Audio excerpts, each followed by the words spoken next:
CAPSI podcast series. CAPSI, building a culture of effective giving and corporate social responsibility.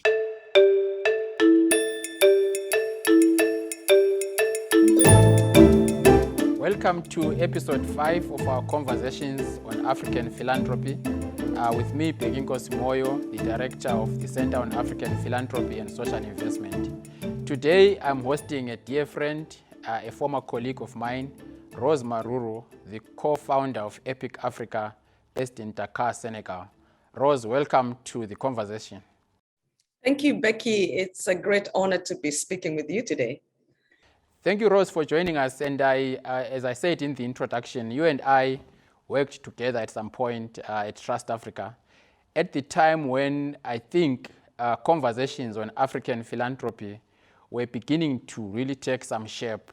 And Trust Africa was one of the very first institutions that had been created, following up on others, for example, like the African Women's Development Fund, the Kenya Community Development Foundations, among others. But the idea being to promote and champion African philanthropy in the continent. And you and I and other colleagues, when we were at Trust Africa, we began thinking about putting in place things like the Chair on African Philanthropy, which is now CAPSI, where I'm sitting. We also started thinking about issues around the state of civil society in the continent. And I think it's very interesting and important that we talk to you because you are leading an initiative that focuses on the state of civil society. So I'm very glad to have this conversation with you. But let's start with who Rose is. You are based in Dakar, Senegal, but you have a long history in development issues. Can you take us through how you joined the development space and basically a lot about who you are as a person? Wow, big question. So where to start? So I was born in Kenya, grew up in Kenya, went to school in Kenya all the way through university. And I come from a rather unusual family, at least at the time I was born, because my family was, it was a female-headed household. I was brought up by a single mother with the help of her mother, who was my grandmother. I had 3 sisters, so I grew up in an all-female household and grew up doing everything that children do. So we milked the cows, we fed the chickens, we delivered the milk, all of that kind of thing. And so I grew up sort of knowing I was different or we were different because, when other friends talked about their dad and we didn't ever talk about that. So there was always this sense of being a bit of an outsider, but insider. And I think some of my sensibility and beginning to sort of care about other people's probably those early sort of experiences. So fast forward, school, university in Nairobi, and I graduated in the 80s when things were really tough in Kenya. The structural adjustment policies were just taking root. And for the first time, the government did not guarantee, fresh graduates a job, because there used to be like, there was a career path, you entered government entry level and then you grew and became other things. But we were not guaranteed that. So those of us that had done what they called a teaching subject, and in my case, I studied literature and government, we were sent out to go and teach, although we had not been trained to be teachers. And I did that for a while, for a couple of years, but I was not seeing there were very few options really. Even if I was to choose teaching as my career, there was only one college where you could go actually to learn to be a teacher, and you can imagine the competition, right? So I started to think about, I really wanted to continue with my studies. So fortunately, I got a scholarship to go to the US, to Smith College, where I did a postgraduate diploma in American Studies. And from there, I was one of those people that didn't quite know what I wanted to be in terms of a profession, but I knew what I didn't want to be. I didn't want to be a lawyer, I didn't want to be an accountant, but I didn't know what I wanted to be. And I stumbled across a summer internship opportunity with Save the Children in Westport, Connecticut.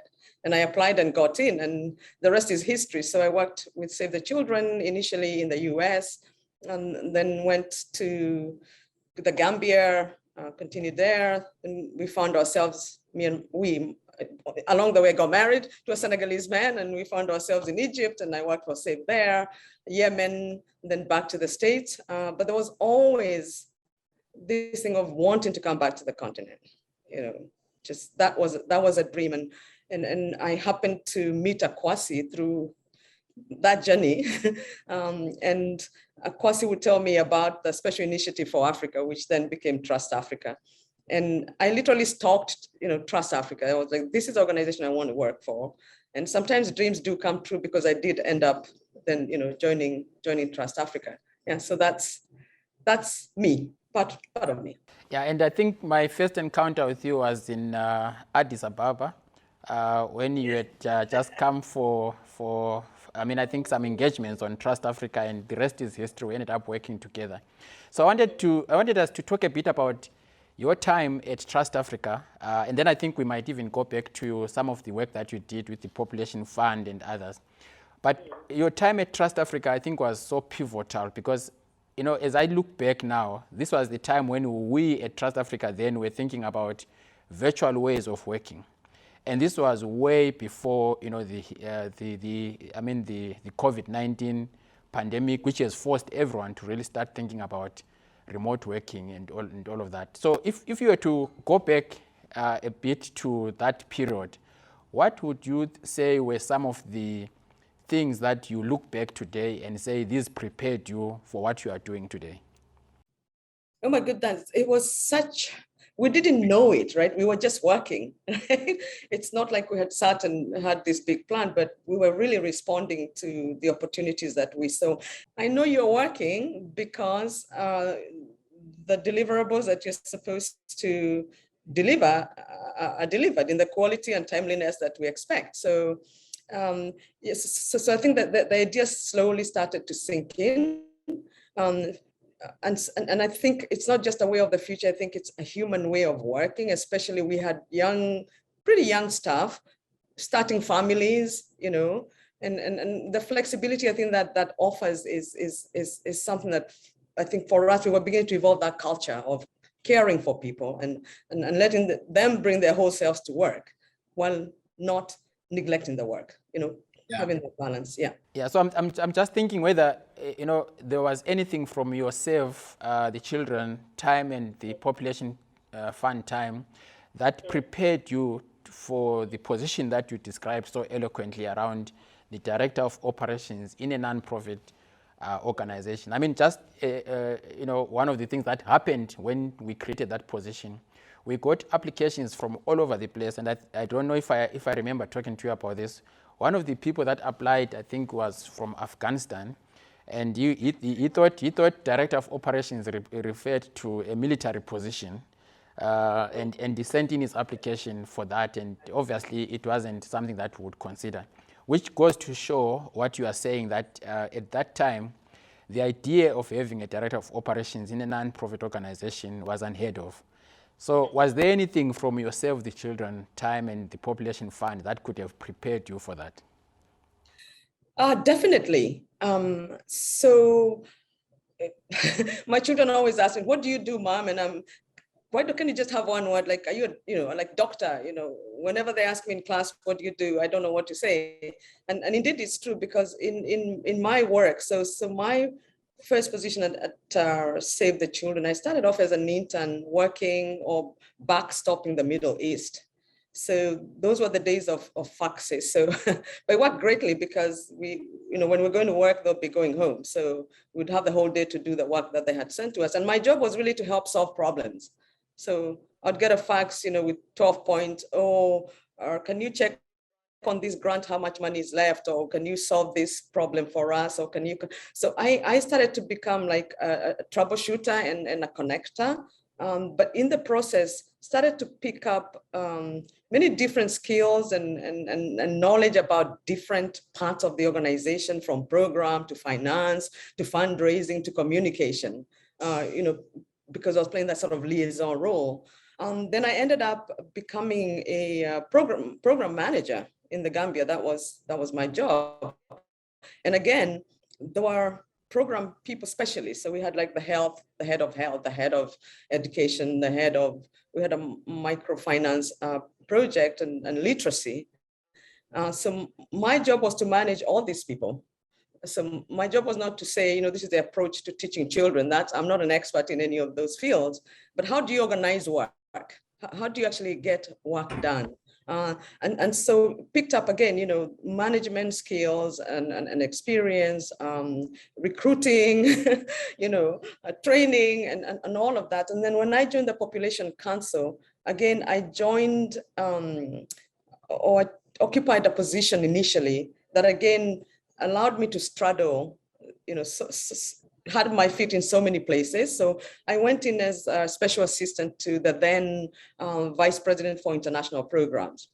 And basically, the way Peter described that position is like, your job is to make me successful. So, and it was interesting when we did our annual performance sort of target.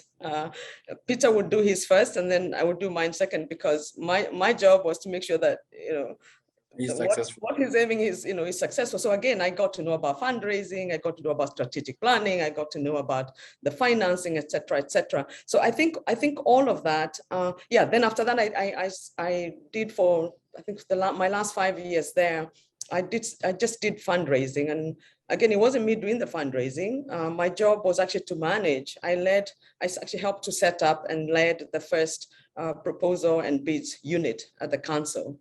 And mostly involved in organizing, planning, responses to big, mostly government grants, particularly USAID. And some of those proposals required huge teams. So I remember the last big one that we did was like for $60 million for Pakistan. So we're working with the Pakistan office. I'm in New York. We have partners in Europe. We have other partners in various places, in the US. So you end up with a proposal team of like 30 people. And so my job was to hold it all together. So in those kind of roles where you're straddling so many places, I think you begin to have a kind of a 360 view of the organization. And you can sort of see where some of the weaknesses or where the gaps sometimes are. And so you become like a connector.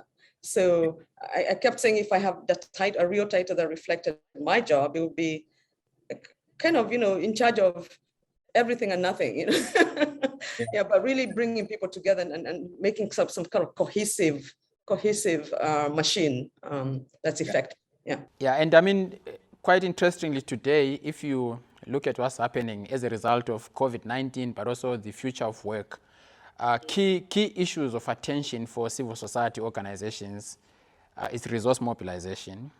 Very important, and that's something that you have touched on, and it's a function that institutions should begin to think about, but it has to sit somewhere, either in the CEO's office or the COO's office. So that's one thing that I think is important, and you have raised that. But the second is just how do you connect things in this new world and in the future of work? And so it seems to me that there's a whole new reconfiguration of how the non-profit sector's models should look like as we think about the new future of work. But in the beginning, you gave us a bit of your personal upbringing, and you used lots of images that some people here might not even understand, talking about milking of cows and all of that. And now, as I'm looking back, I'm thinking, okay, milking cows, resource mobilization, nourishment, connection, all of those things. How did that moment of your life, the one that you described early on, how did it impact on what you ended up doing? Did it help? Did it limit what you were doing? Oh my goodness, it didn't just help. I think it's the basis. When I think more and more about it, it's really the basis of what I ended up doing and what I do. And it was not just the work that we grew up doing, it was also the values we were learning, at least I was learning, and what we were being told, mostly by my grandmother, and one of the things that she always said was, listen, as long as you have your hands and you have a brain, nothing is impossible. And when she said by hands, she meant you're not, physically disabled, that you can work. So that whole work ethic thing was really, really important. The second thing that she always said was about being independent, not having to depend on someone else, that there's dignity, that the dignity that comes from being able to take care of yourself, basically. And if you have a family, to take care of the family. But that ability and that dignity is connected to work. So that was, a lesson that was very strong. The third lesson was, and she said it over and over again, was that there's nothing that we girls, and we were 4 girls, like I said, couldn't do that boys could do. And indeed, I grew up never seeing, certainly in my home, there were no male roles or female roles. You just did the work that was in front of you.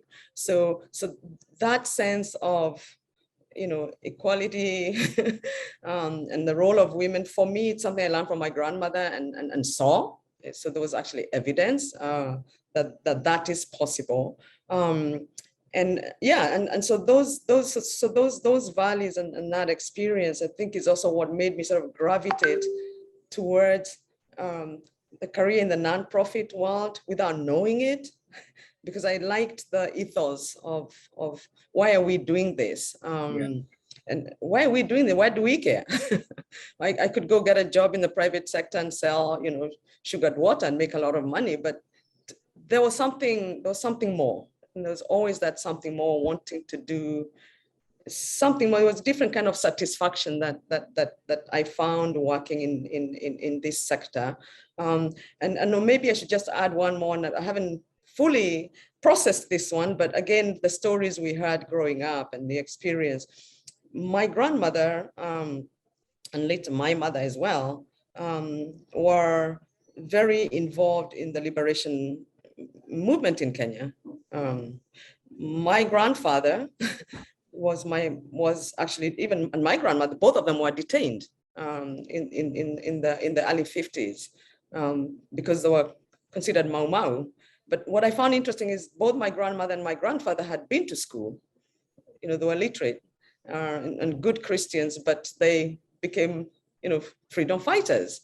And so that also idea of freedom and what does freedom and dignity mean? Again, it's stuff that we heard over and over again. Maybe we're too young to really understand the whole of it. And after my grandmother passed and we were older, we were always like, oh, we should have asked her all these questions. Why didn't we? Because we didn't really care. We didn't really understand the depth of what she was saying. So I think the seeds were planted in these different, various ways. And I suppose, given the patriarchal nature of the different sectors, including our sector, yes, that also in many ways prepared you around how to navigate a male-dominated space. I'm wondering whether you want to share with us some of the ways in which you have managed to do that, but also some of the challenges that some young people getting into the sector might encounter and how they can, navigate around them. Again, I think a lot of it was not having been exposed to that. And so I was not conditioned to think that there was anything I could not do because I was a woman. In fact, the first time I encountered that was at university. And guys saying, like, that, women should be like this or they should be like that. Because again, and probably I had a very sort of protected childhood because I also went to girls' schools. And so we were competing with each other. And so it was okay to be smart, in math. Whereas when then you go to university, oh, that woman does engineering, man, she's So I didn't have that noise in my head when I came into the world. And in fact, was kind of shocked and surprised, like, oh, really? Like women can't do this? So I think that has helped me to just exist in the world in a way that perhaps if I had this other ideas and maybe a doubt as to what I can do as a woman, I would hesitate.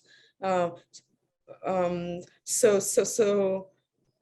I think that confidence, I think that's definitely something that I learned. And the other I think thing that has enabled me maybe to navigate this space is, yeah, that confidence, but also, again, the point of hard work. Like, your work will speak for you. It's like, it's about, like, what are you producing? Here it's not about gender. It's like, what are you producing? But of course, I mean, I'm not unaware or probably untouched by, that patriarchy, particularly in the workplace, where I think still in our sector and some of our studies where we have asked that question of, like, break down, tell us, how many men, how many women, and what positions are they in? And we're finding that indeed the leadership in our sector is very male.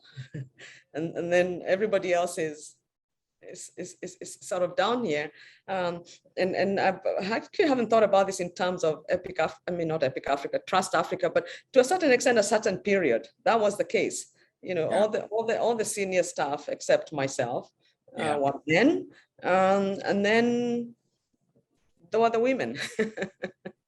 and me and a colleague used to joke, like, oh, yeah, the guys are they're in the living room, we're the ones in the kitchen, and we serve them and they take credit for the food that has been put on the table. But you remember the summit, for example, right? We wouldn't go into that, but the women did the work. The men seem to be the ones to deliver and take the credit. They're the ones on the stage. So yeah, it's a struggle still, and these are issues that I don't think we address these issues in our sector.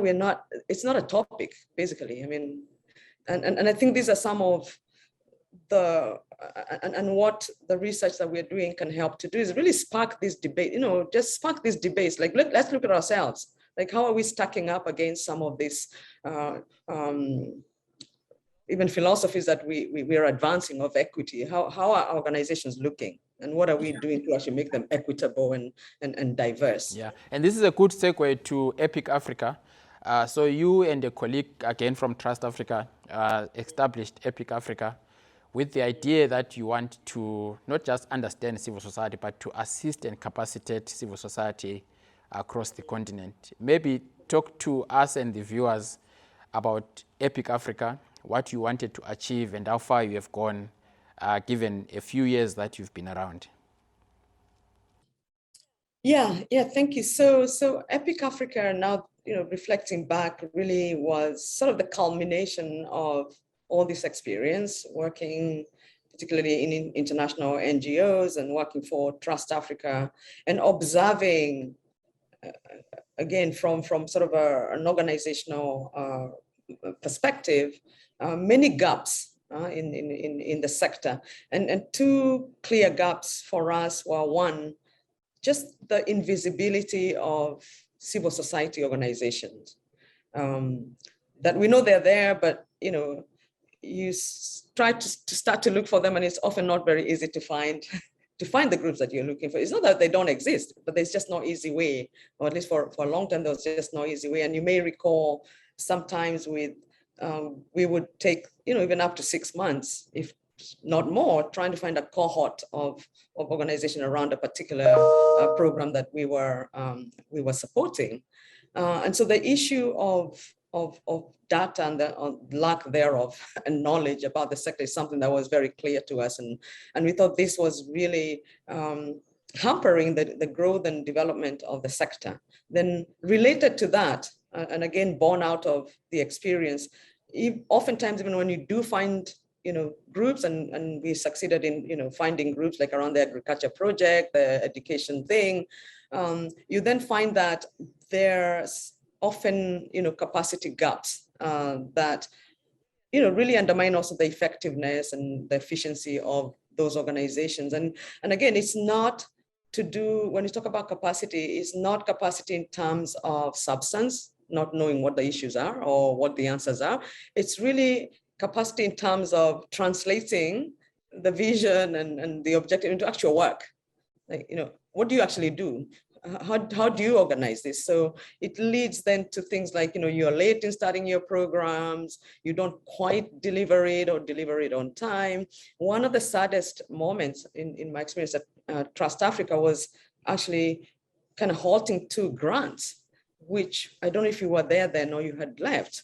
And they were to an organization that's quite well established. But they had failed to do the work. They could not report.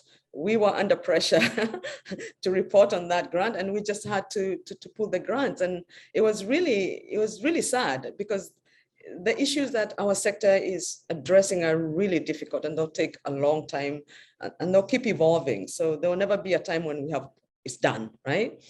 But on the organizational side, I think the answers are known. Like, put in a financial system.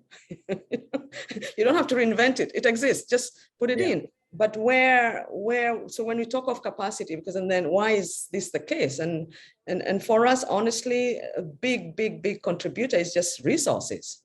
It's just money.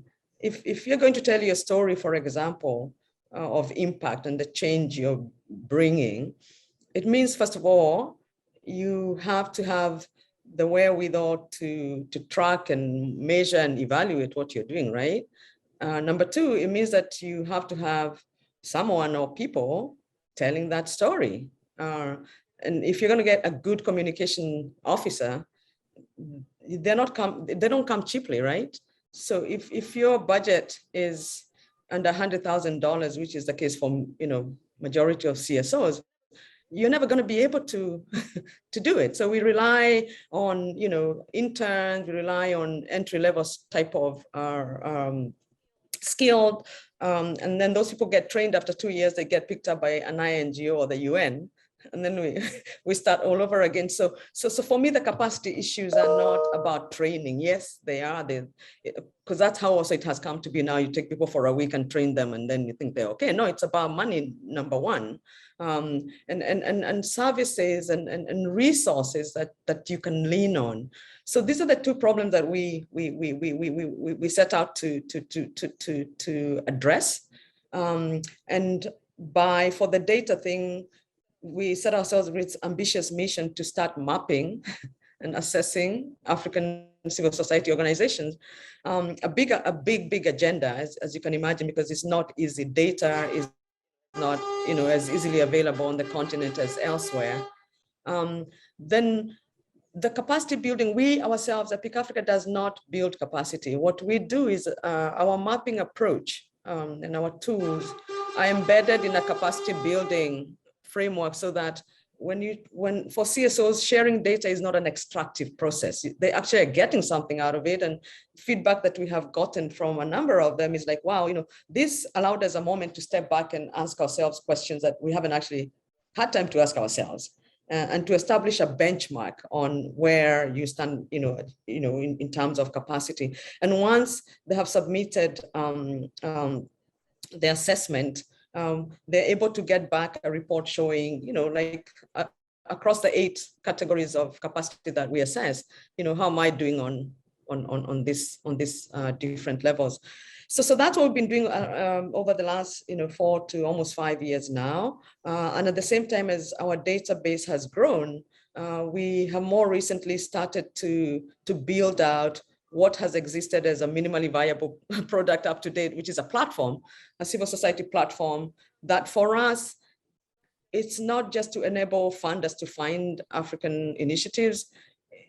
Our perspective is really coming from the CSO side, like how would being able to be on a platform help you in terms of connecting with others, in terms of accessing resources, but most important in terms of your visibility. And again, not just to funders, particularly not to outsiders, but to ourselves, because we ourselves don't know about our own civil society organizations. We don't even realize that many of the benefits we enjoy today are the result of civic action. So if we believe that the more the sector can demonstrate what it does and the impact and the difference it has, I think the more credible and more legitimate it can become, and thereby motivate Africans, motivate us to give to our organizations, especially those that are addressing, really systemic issues Yeah, so that's what we've been doing. So now the last 6 months and going to the end of the year, really this initiative to build out and launch the platform has accelerated, and we're really excited by the partnerships that are coming on board to do that. We dream of a day when, maybe not in the too distant future, we'll also be able, again from this data, to be able to begin to quantify the contribution of this sector, to be able to say, in Senegal, there are, X number of civil society organizations. Among them, they employ X number of people. Among them, they buy this X amount of goods and services and are contributing X to the GDP of this country. And so that's really our kind of, big vision. And that changes the conversation. And we can, it would strengthen our position even in terms of advocating with government for more supportive, environment. But today we are very weak when we go to those tables, because it's like, okay, so that's sort of the big dream. Huh? And I think if that does happen, like you're saying, it will actually be building on some of the work that people like Lester Salomon actually did, and may he so rest in peace. But I was also putting on my grant-making hat as you were speaking, and thinking every time a donor wants to give a grant to an organization, new or old, they have to go through this due diligence exercise that you and I used to do a lot. And it sounds to me like if this does happen very, very well, you could actually have due diligence reports for the groups that have signed up with you, and they're always ready to be updated only whenever a new donor or a donor wants to give them a grant. And so you cut out this whole process that delays grant making because of due diligence by just having this facility providing some of these reports that you are doing. Because it's almost an equivalent of a pillar assessment that some of the European Union-based institutions would require when funding an organization in Africa. Is that some of your thinking as you are building this platform and some of these assessments? Oh, absolutely. I mean, the benefits are multiple. On the donor side, definitely, it would reduce the due diligence, the time it takes to do due diligence if they need to do additional due diligence, and some may because they have different regulations. But it would also offer a bigger pool of organizations to choose from, because what happens now is when a funder is looking around, it's often just word of mouth, and they're the 5 people who the last. Becky, do you know who's working on? Do you remember those calls that we had at Trust Africa every week? Literally, somebody would drop in and they're asking around, right? And of course, we just tell them about the 3 or 5 or whatever we know. So everybody hears about the same organization. So everybody rushes to this same organization. And so the market, there's such asymmetry of information and such, it's actually a dysfunctional market if you think of it as a market. Yeah.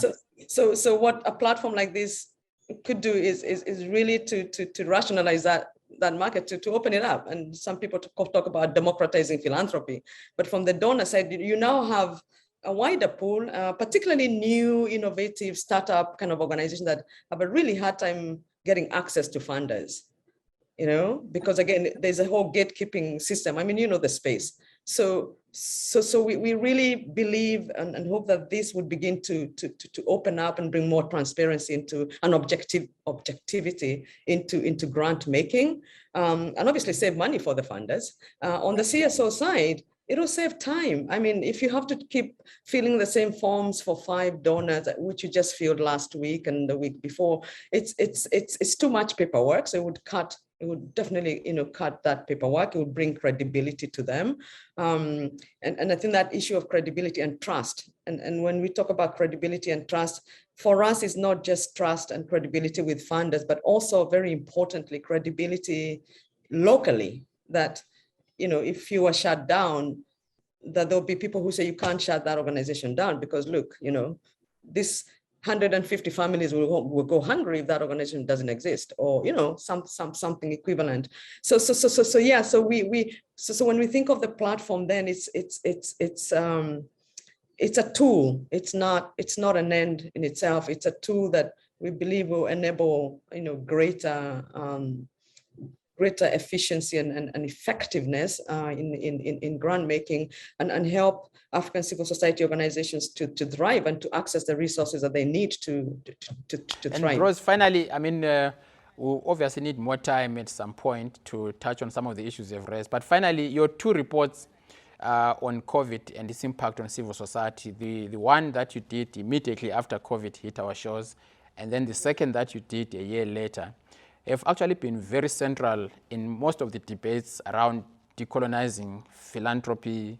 I mean, even our own CISIMA platform, in a way, was informed by what we're learning as a result of what was happening to civil society, communities giving, taking care of each other, among others. And I'm raising this because I want us to talk a bit about some of the persistent challenges that your reports might have brought out, which might require philanthropy to play a role. And that's why I think the idea of CISIMA is an important one, because what we are trying to do is to tell stories of these institutions and the work that they are doing, but also begin to encourage the public to actually support them. So do you want to talk a bit about some of the persistent challenges and how you can link them to the role that philanthropy ought to play? Mm-hmm. Yeah, I mean, there are several, historical challenges, right? I mean, the under-resourcing, under-recognition and support by governments. They've talked about the issue of capacity. So these are not new issues. Obviously, many of them were exacerbated by COVID, and that was the whole point. But COVID also, ironically, also showed that there are opportunities, opened up opportunities. We've just been talking about, like remote work and the whole nature of work changing, where we work, when we work, etc., changing. And I think that for philanthropy, there's obviously a huge role. I think, as we know, one of the things that philanthropy is able to do, or has been able to do, is to take risks, to fund things that experiment, right? And I think there should be more of that, and less of an orthodoxy, like this is the only way that things happen, and to be much more experimental. So even this whole idea of working remotely and what the future African CSO should look like, this whole technology and the intersection with technology, which for funders, they may see that as quote unquote overhead, is not program.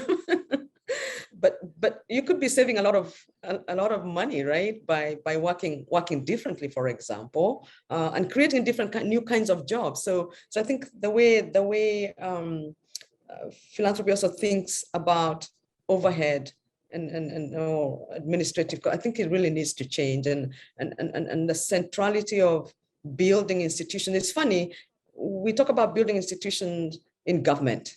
You need a strong judiciary, you need but we rarely talk about build institutions in the civil society space. And I think we really need to focus on that, because issues come and go, opportunities come and go, but there has to be that agile, nimble, sustainable organization at the bottom.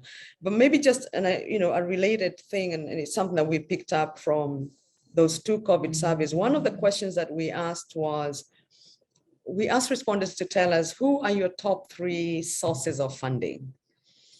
And we were quite intrigued that over 50% said individuals. And this has gotten us really thinking, like, wait a minute. So there's this notion or narrative that our sector is totally dependent on foreign funding, right? But maybe there's a certain kind of CSO that's dependent on outside funding, and those are the ones who have the platform to speak about their work. So that's who we see. But probably actually maybe parallel or below or wherever or beside is this whole other type of CSO, small, community-based, who are the majority, that actually made raising money locally. So we want to unpack that a little bit more and delve a little bit more into, who are these individuals? What causes do they give to? Why do they give? Do they give all the time? What was it peculiar to just the COVID time because it was an emergency, or do they give, other times? And really begin to understand the profile of the regular, not high net worth individual, just regular me and Becky type. When do we give? Who are we giving to? And therefore, when we talk also of local resource mobilization, we have to understand how we give, what motivates us for civil society to then, figure out, how do I get Kenyans or Senegalese or South Africans to give more? How do we engage them? Because right now there's this notion, we need to do domestic mobilization, but beyond that rhetoric, there isn't really actual work going on to make this happen. So our report, those two reports really gave us some window into maybe there's something else happening here that we don't yet understand, and just so many other findings. I mean, we talked about the gender, disparities within the sector. I mean, each one of those, and I don't remember how many questions that we asked.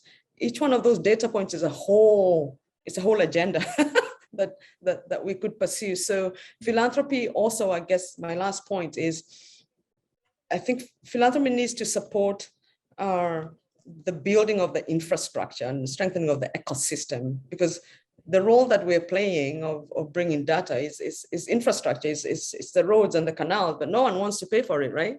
But they all benefit from it. So I think there has to be stronger advocacy to support, the CAPSIs, the Epic Africas, the CIVSOS, and these organizations that are emerging to actually provide a support infrastructure for civil society to thrive.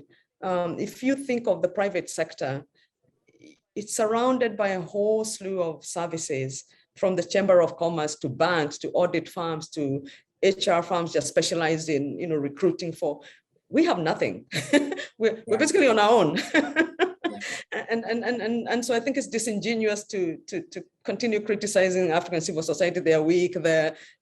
Of course, I mean, we don't have that. We don't have that infrastructure, and I think it's really, really important that we highlight that and do something about it, and have philanthropy do. Yeah, thanks, Rose. I think it's a good point to end on individual giving, because I think what CISIMA seeks to do is to link individuals with causes, and we know that in the US, for example, 80% of funding to most civil society organizations and causes actually comes from individuals and not foundations or corporates.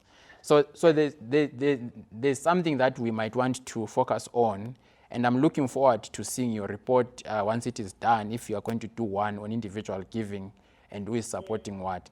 So we would really appreciate your work. I mean, we appreciate your work, but we also appreciate your support, given the database and the network that you have created over these years, to help us unearth stories of giving that we could showcase on our site.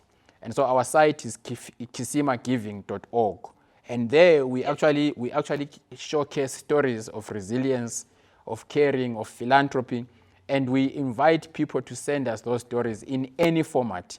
And in that way, we are giving voice to people to tell their own stories.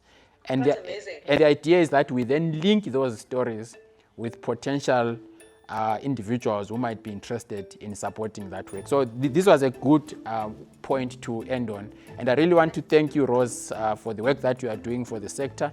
But thank you for joining us today.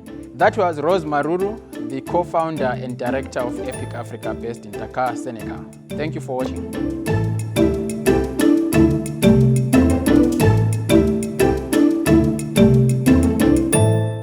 You've been listening to the CAPSI podcast series, talking all things philanthropy.